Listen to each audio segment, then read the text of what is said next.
안녕하세요. 안녕하세요. 옷장사의 보물지도 김 대표입니다. 예, 오늘은 제가 드디어 염원하던 저희가 사실 조금 고인 방송 좀 30대 후반부터 많이 보는 방송이라 젊은 친구들의 의견이 궁금하다. 이제 학생을 원했는데 학생은 학생입니다. 좀 늙은 학생인데 이 학생을 어렵게 소개했으니까 한번 자기소개 한번 해주시죠.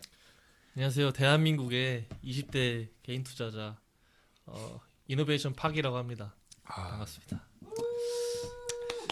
댓글을 좀 그래도 간혹 달아주셨던 이노베이션 왜 그- 이노베이션 그러셨네요. 박인가요? 아, 한국 이름이 신혁인데 거꾸로 하면 혁신이잖아요.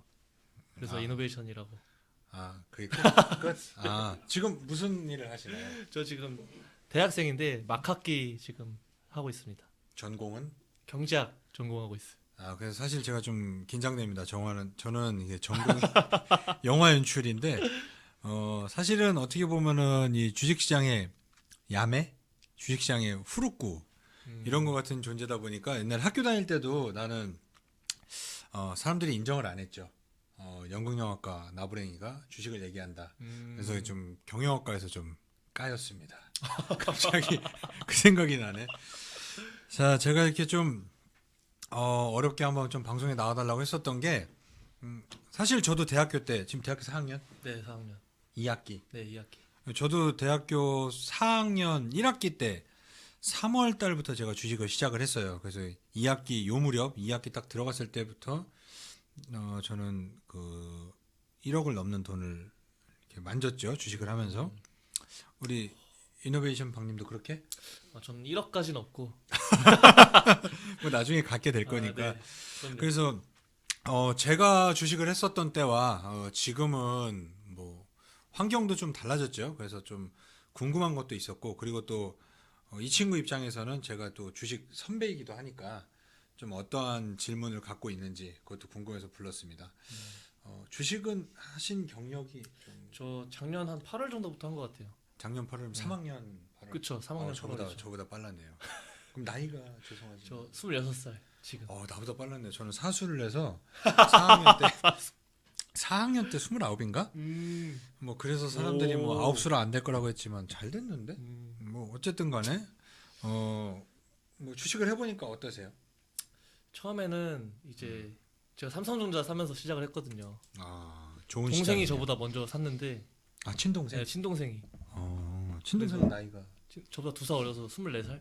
대학생이에요? 네, 대학생. 음, 동생이 요리 전공인데 저보다 먼저 주식을 사더라고요. 그래서 제가 장학금 같은 거를 받아서 모아놓은 게 있어가지고 그 돈을 저도 주식으로 좀 관리를 해야겠다라고 생각을 해서 잠깐만 처음에. 장학생? 장학금을 받아서 모아놓은 게 있었어요, 제가. 나는 뭐 장학금을 받아본 적 없어서 대단하시네요. 어쨌든 간에 네. 대학이 서울 안에 있는 거죠? 네, 서울 안에 있긴 합니다. 서울 안에 있는데 장학금을 받았다. 나는 한 번도 받아본 적이 없어서 2.39로 졸업했으니까 있잖아요. 졸업이 좀 기적이었던 학생이었습니다. 그래서요? 네. 그래서 삼전으로 좀 맛을 보긴 했는데 한 6만 원일 때 샀다가 한 8만 원에 팔았으니까. 근데 점점 더 욕심이 생겨가지고 이제 더 큰 수익을 내고 싶고 또 주식 하다 보니까 이게 계속 더 알아봐야 되고 더 좋은 주식을 발굴하려는 욕심도 생기고 하다 보니까 처음에는 기사를 많이 찾아보면서 네. 나름대로 공부를 해봤는데 좀 잘 안 되더라고요. 수익률이 나진 않았어요 그때. 삼성전자로 그래도 약 한 33% 정도 수익이 났어요. 그쵸, 그 정도 났죠. 뭐, 대단한 거지. 33%면 근데 사실. 그때는 뭘 사도 오르는 장이었기 때문에. 아니 그때는 뭐 진돗개가 네. 물어와도 그쵸. 한 50%는 났는데 33%밖에 안 났으니까 사실 조금 문제가 있는 거긴. 뭐 그럼 학교에서는 이렇게 주식 관련된 뭐 수업이나 이런 거를 들으셨나요?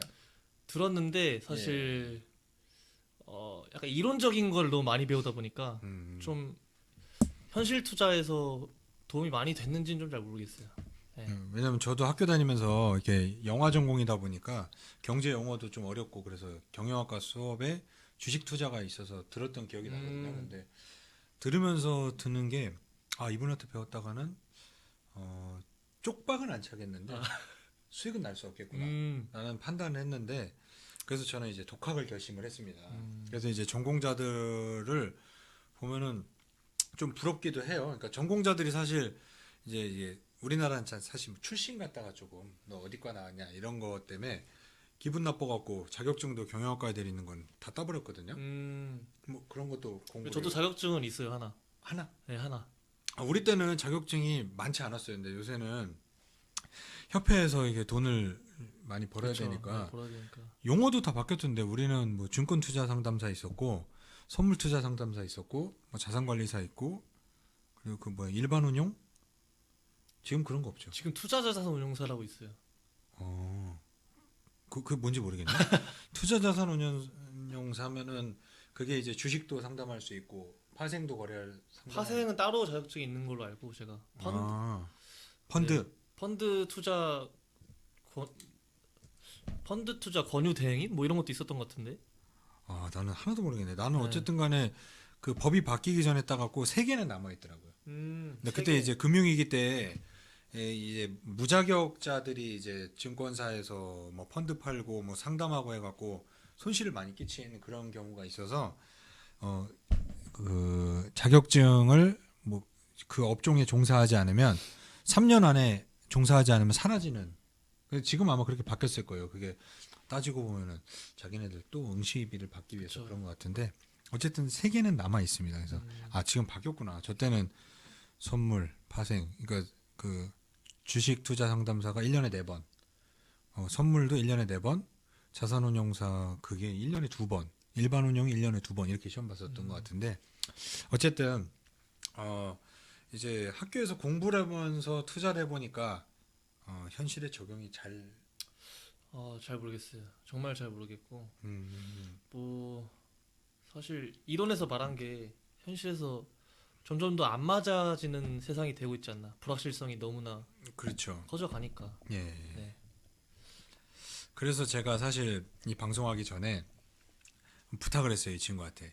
뭐 대학생들의 뭐 질문이나 아니면은 전공자로서 사실 내가 전공자가 아니라 이게 이런 걸 이렇게 얘기해도 되나 할 정도로 나는 야매인데 어쨌든 야매지만 어쨌든 주식의 선배로서 뭐 궁금한 질문이나 아니면 대학생들이 뭐 궁금한 거 이런 거를 사실 좀 질문을 좀 준비해 달라고 그랬어요. 그래서 어떤 질문이 나올지는 몇 개는 뭐 대충 받았는데 사실 기억나지 않습니다. 그리고 이제 또 오늘은 학교 끝나고 왔죠. 네, 오늘 수업 듣고 왔어요. 네, 수업 듣고 좀 약간의 질문을 제가 갖고 오라고 했으니까 어떠한 질문들이 있는지 제가 궁금한데 한번 던져보십시오. 대학생들과. 제 질문도 있고 제 친구들한테 몇 개 물어본 것도 있어요. 네. 그래서 미리 다 보내드리진 않았습니다. 예, 제가 저도 좀 긴장하고 있어요. 왜냐면 네. 어떤 질문을 할지 또 민망하게 될까봐 한번 던져보세요. 개인 투자자로서 형이 네. 주식을 사기 전에 네. 반드시 참고하는 자료가 뭐가 있는지. 참고하는 자료. 네. 종목을 내가 고를 때 가장 많이 보는 게 있다면 뭐가 있는지. 가장 많이 보는 거요. 네. 사실 이게 참고하는 자료가 뭐가 있냐라고 물어보면 예를 들면은 뭐 증권사 리포트를 본다. 아니면은 뭐 신문을 보다 보면은 나오겠죠. 근데 이게 좀 애매한 게 대학생들은 어떤 걸 참고하나요? 보통은. 대학생들은 보통 네. 기사나 기사. 리포트 많이 리포트. 참고하는 것 같고 음. 그리고 막 어떤 요새는 큰 경제방송 유튜브 시장이 있어요. 3%라든지 네, 거긴 뭐 슈퍼개미 채널 중에서도 구독자 네. 많은 데가 있어요. 뭐 김정환 이런 사람. 네, 그쵸. 근데 이제 그 사람은 방송하면서 전자담배 피는 것 같더라고. 어. 어쨌든 간에. 저는 개인적으로 투자자 심리가 굉장히 중요하다 생각해서 네. 약간 거기서 분위기 어떤지 그런 것도 좀 보는 것 같고 근데 주로 기사랑 뭐 리포트? 그러니까 저도 처음에는 기사랑 리포트를 많이 봤죠. 그리고 지금도 많이 보는 편인데 그게 이제 사실 이제 초반에는 나도 그러니까 1년에 한 번씩 나오잖아요. 내년 경제 전망이나 네, 관련된 그쵸. 책 그런 것들을 일단 먼저 봤었고 그러면서 그게 또 저자가 여러 명이에요. 그러면 이 사람 책, 저 사람 책 이젠 다 보지 않아. 예전에는 처음에 다 봤는데 나중에는 이제 서점 가서 제목들 타이틀만 보고 거기에서 공통점을 찾아내서 그거에 맞는 산업을 이게 찾아보는 걸로 했었는데 지금은 솔직히 말하면은 참고하는 자료는 없는 것 같아요. 근데 이 말은 그렇다고 해서 기사나 리포트를 안 보냐 그게 아니라 그걸 다 보는데 이걸 다 보면서 내 안에 어떻게 보면 감이라는 게 좀 생겨서 그 지금은 사실 그 근데 그 감이 생기려면 이 기사와 리포트는 정말 꾸준하게 봐서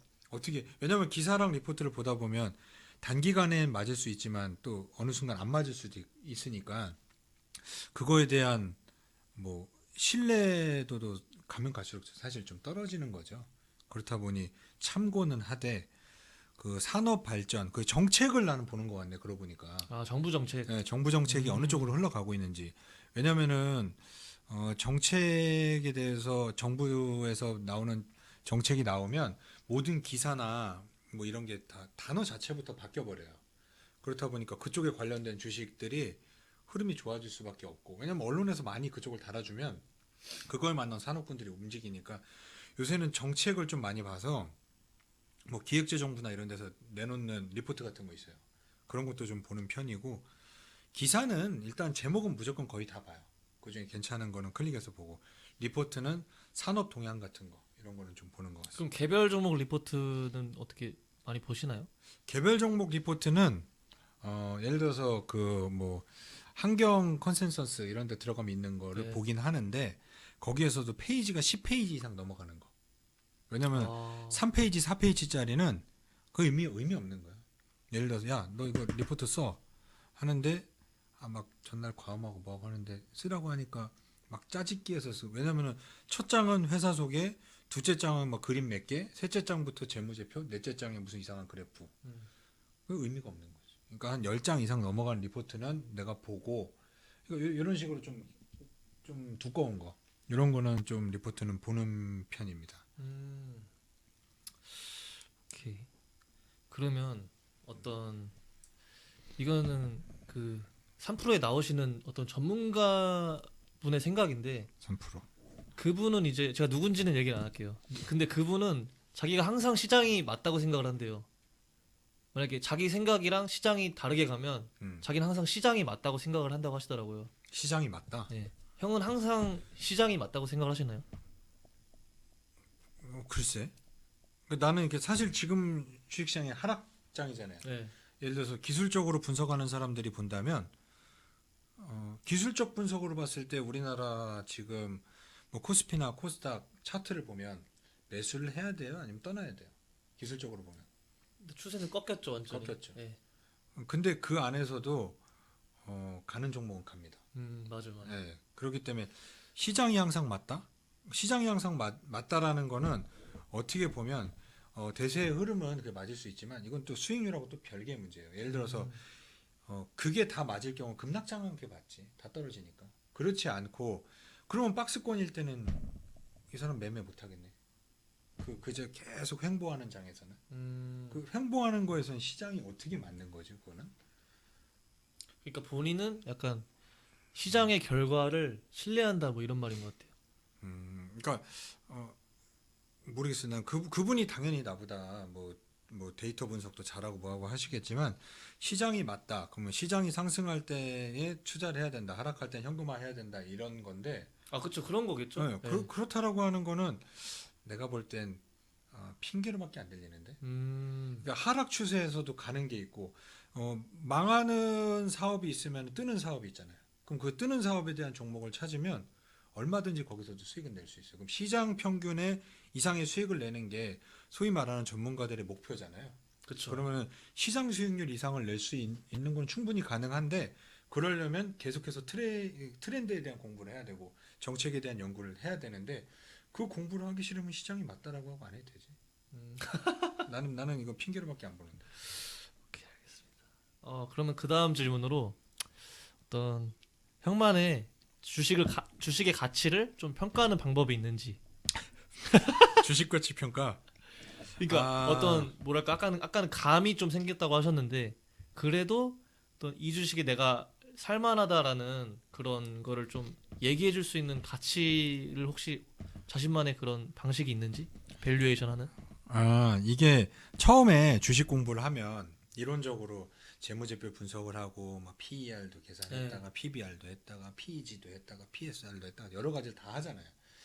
그 근데 이게 사실 공부가 끝이 없지. 새로운 지표 계속 나오고. 근데 PER 처음에는 맨 처음에 들어가면 제일 먼저 배우는 게 PER 아니에요. PER. 그렇죠. PER이 12 이하면 저평가고 뭐 시장이 지금 13이니까 그거 이상은 고평가다. 이렇게 그냥 이론적으로 배우고 어떤 동종 업계에서 얘는 PER이 20인데 얘는 10이니까 12 저평가에서 20까지 올라오면은 2배 수익이 난다. 그냥 단순한 계산을 하잖아요. 안 맞더라고. 그러면 시장에 많은 가치평가 방식 있잖아요. 뭐 예를 들면은 애널리스트 보고서에는 그 DCF라고 그건 또 뭐래? 그 이게 현금 흐름 추정법이라고 오, 나중에 나중에 기업에서 발생할 만한 현금 흐름을 다 예상을 해가지고 그거에 대한 현재 가치를 매기는 식으로 가치평가를 많이 하더라고요. 멋있네. 근데 그러니까 시장에 나와 있는 어떤 그런 밸류에이션 기법 중에 형이 좀 가장 신뢰하는 거? 신뢰하는 게 있을까요? 없는데. 아니 이게 난 왜 그러냐면 아니 PER로 계산을 중요시 보는 건 하나 있어요. 그냥 뭐 이렇게 뭐 지표는 아닌데 영업이익률을 난 좀 영업이익률. 왜냐면 영업이익률이 높다라는 거는 진입장벽이 높다라는 얘기이기 때문에 그 영업이익률이 높은 산업에 대해서는 PER을 얼마를 매긴다라는 거를 난 아예 생각을 안 해봐요.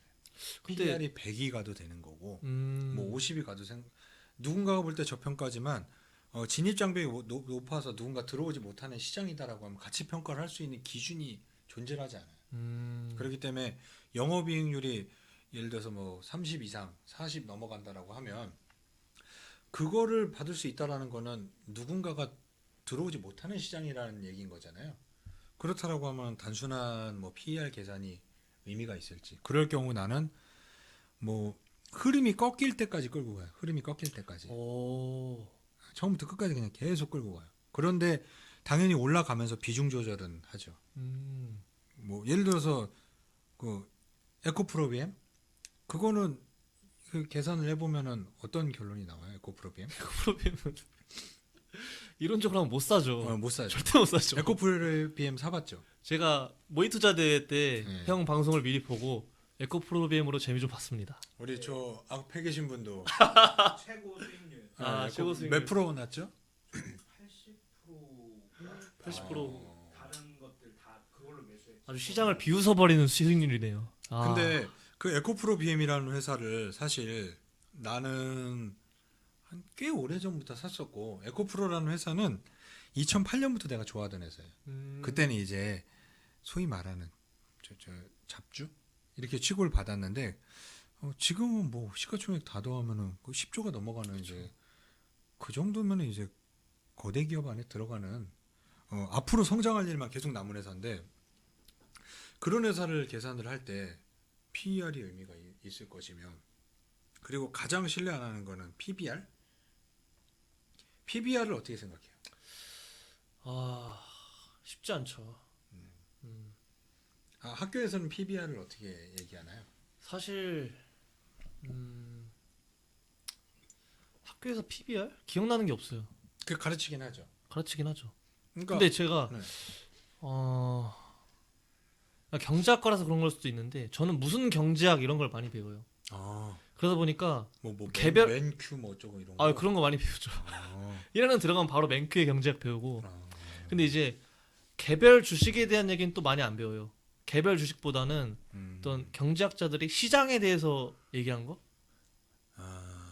무슨 이동 무슨 파동 뭐 이런 그쵸, 무슨 주기 뭐 이런 거. 그런 거랑 뭐 막 KFM 모형 증권 시장선 막 이런 거 있잖아요.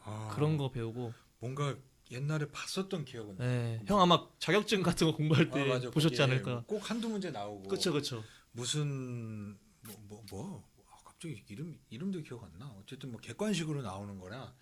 근데 뭐 한 70점 넘으면 합격이니까 뭐 모르는 건 다 지나가 버렸는데 어쨌든 그런 거. 그런 거 시장에 대한 걸 많이 배우고요. 그다음에 제가 되게 좋아했던 교수님은 개별 주식 얘기를 많이 해주셨었는데 거기서 이제 거기서야 이제 PER, PBR 이런 걸 좀 배웠던 것 같아요. 많이 가르치진 않습니다. 그러니까 나 같은 경우 PBR 같은 경우는 PBR을 요즘 같은 4차 산업혁명이다라고 말하고 그리고 이제 기술 집약적인 사업이 가치 평가를 받는 상황에 PBR은 담을 수가 없죠. 그렇기 때문에 나는 PBR 지표를 아예 보질 않아요. 하지만 설명은 하지.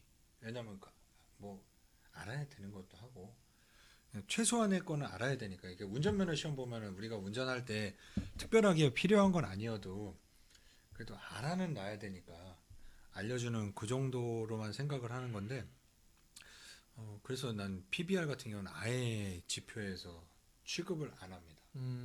근데 이제 하락장, 급락장일 때 전문가들이 많이 써먹죠. PBR 상황에서 뭐 이 정도면 고평가에 왔기 때문에 PBR 언제까지 돼야 되고 뭐 이렇게 하는데 글쎄 그 사람 투자는 아마 못할걸. 사실 증권사 저 교수님 중에서 증권사 리포트가 얼마나 잘 안 맞는지에 대해서 얘기해 주신 분이 계세요. 정말 감사한 교수님이죠. 그거 존경해야 되네. 진짜 존경하는 교수님입니다, 제가. 아. 네. 아무튼 그럼 그다음